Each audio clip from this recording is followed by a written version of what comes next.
దురదృష్టం కొద్దీ 2014లో కాంగ్రెస్ పార్టీ అధికారంలోకి రాలేదు కేంద్రంలో, కాబట్టి మనకి ప్రత్యేక హోదా రాలేదు. దాంతోపాటు ఏ ఒక్క విభజన హక్కు కూడా మనకు రాలేదు. దాంతోపాటు కడప స్టీల్ ఫ్యాక్టరీ కూడా రాకుండా పోయింది. 2014లోనే కడప స్టీల్ ఫ్యాక్టరీ అయినా ప్రత్యేక హోదా అయినా ఇవన్నీ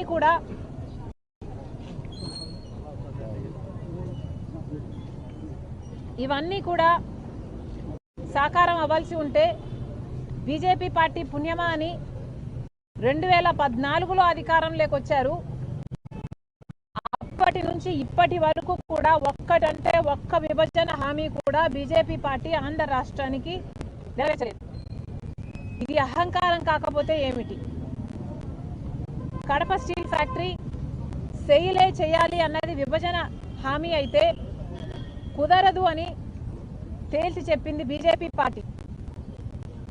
ఎంత ఆంధ్ర రాష్ట్రం అంటే ఎంత చిన్న చూపు కాకపోతే ప్రత్యేక హోదా ఇవ్వలేదు, ఒక్క విభజన హామీ నెరవేర్చలేదు, కనీసం కడప స్టీల్ ఫ్యాక్టరీ కూడా కుదరదు అని తేల్చి చెప్పింది BJP party.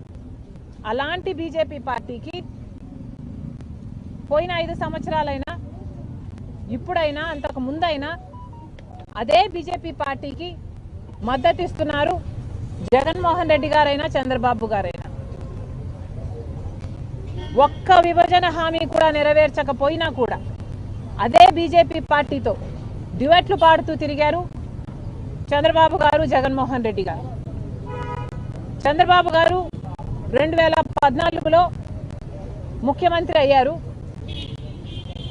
Kadapa steel factory BJP party మేము కట్టము అని తేల్చి చెప్పాక ఆఖరికి ఇక చంద్రబాబు గారు అధికారంలోంచి ఆయన టర్మ్ అయిపోయింది అన్న టైంలో 4.5 సంవత్సరాలు అయిపోయిన తర్వాత తాపీగా కడప స్టీల్ ఫ్యాక్టరీ ఇక ఎన్నికల కోసమన్నా వాడుకుందాం అనుకున్న టెంకాయ కొట్టి శంకుస్థాపన చేశారు. చంద్రబాబు గారి ప్రకారము 4,000 ఎకరాలు భూమి ఇచ్చి 3 మిలియన్ టన్నుల ప్లాంట్ కట్టాలి అన్నది చంద్రబాబు గారి ఉద్దేశం. తీరా 6 నెలలు అయిపోయింది, ఎలక్షన్లు అయిపోయాయి, చంద్రబాబు గారు ఓడిపోయారు. 2019లో జగన్మోహన్ రెడ్డి గారు ముఖ్యమంత్రి అయ్యారు.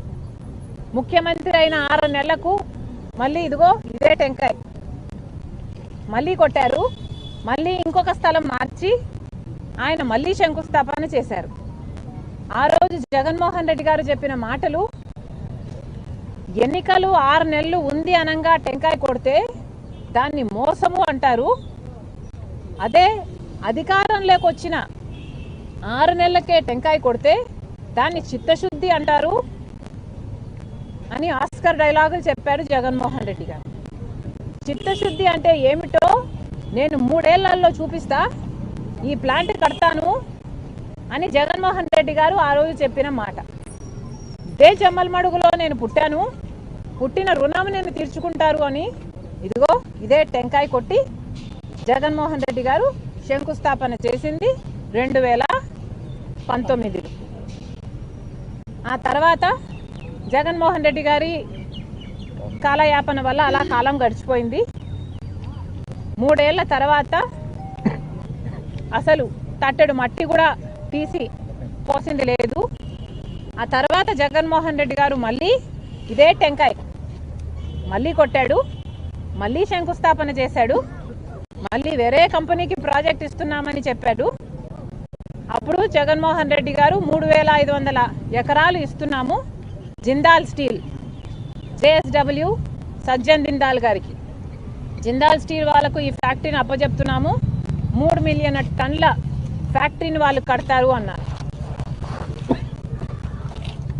ఇదే సజ్జన్ జిందాల్ గారు ఆ రోజు చెప్పిన మాట 2019లో శంకుస్థాపన, 2023లో జగన్మోహన్ రెడ్డి గారు 4వసారి ఇదే టెంకాయ కొట్టి శంకుస్థాపన చేసిన రోజున సజ్జన్ జిందాల్ గారు సంబంధం నాది అయింది ఎప్పటితో. జగన్మోహన్ రెడ్డి గారు ఎప్పుడో చిన్నప్పుడే నా దగ్గరికి వచ్చి అప్రెంటిస్షిప్ చేద్దాం అనుకున్నారు అని, మా బంధం ఏనాటితో అని చెప్పుకుంటూ వచ్చారు. ఆ రోజు జనాలకు ఎవరికి అర్థం కాలేదు. జగన్మోహన్ రెడ్డి గారు అధికారంలోంచి దిగిపోయిన తర్వాత వాళ్ళ బంధం గురించి జనాలకు అర్థమైంది. కాదంబరి అనే ఆవిడ సజ్జన్ జిందాలు ఆమెకు అన్యాయం చేశారని, హెరాస్ చేస్తున్నారని ఆమె బాంబేలో కేసు పెడితే దాని గురించి జగన్మోహన్ రెడ్డి గారి సహాయం తీసుకొని ఆమెను బాంబే నుంచి అరెస్ట్ చేపించి 40 మంది పోలీసులను పంపించి అరెస్ట్ చేపించి ఇక్కడికి తీసుకొచ్చి 40 రోజుల పాటు జైల్లో పెట్టారు జగన్మోహన్ రెడ్డి గారు సజ్జన్ జిందాల్ కోసం. ఇంత జరిగింది, ఇంత హిస్టరీ, ఇంత బ్యాక్గ్రౌండ్ ఉంది.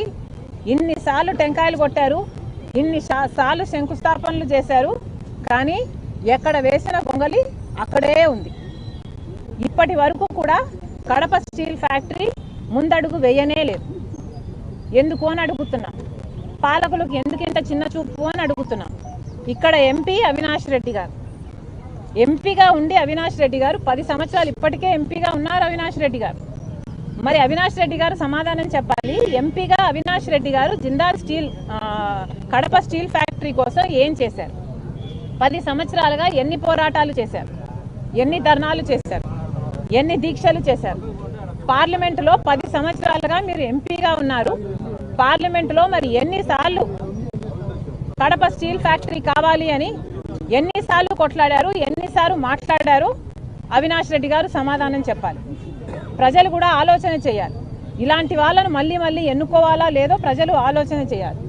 ఇప్పుడు జగన్మోహన్ రెడ్డి గారు కూడా ఇక్కడ ఎమ్మెల్యే, సరే ముఖ్యమంత్రి కాలేదు, కనీసం ఎమ్మెల్యేగా అయితే ఉన్నాడు. ఇక్కడ ఇదే కడప జిల్లాకు సంబంధించిన ఎమ్మెల్యే మాజీ ముఖ్యమంత్రి జగన్మోహన్ రెడ్డి గారు. మరి ఇప్పుడు ఆయనైనా కూడా ఏం చేస్తున్నారో ప్రజలకు సమాధానం చెప్పాలి.